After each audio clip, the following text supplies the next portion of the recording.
Hey there, Channel Lauren here, and I'm back with another hair video. So this is going to be a really short video. It's just me showing you how I detangle my hair after taking out my mini twist. So I did mini twist in my last video, and this is just how I detangle after it.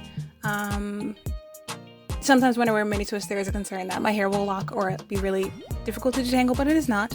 Basically, they are mini coils, and then after wetting the hair and combing from tip to root, it is very easy to take them out. Just make sure it's damp hair, and this is what my hair looked like when it was in twist. This is it when it was at a twist, but it twists out. Basically mini coils that look like locks, but they are not locks. And this is just me showing how simple it is to detangle your hair. So if you wanted to try mini twist and you were worried about your hair locking up, it will not. It takes longer than a month to lock your hair, honestly. So this is just how it is, doing it on damp hair and then combing from tip to root. And I'll show you just back coiling the hair, and then, separating it with your fingers is easy enough to do.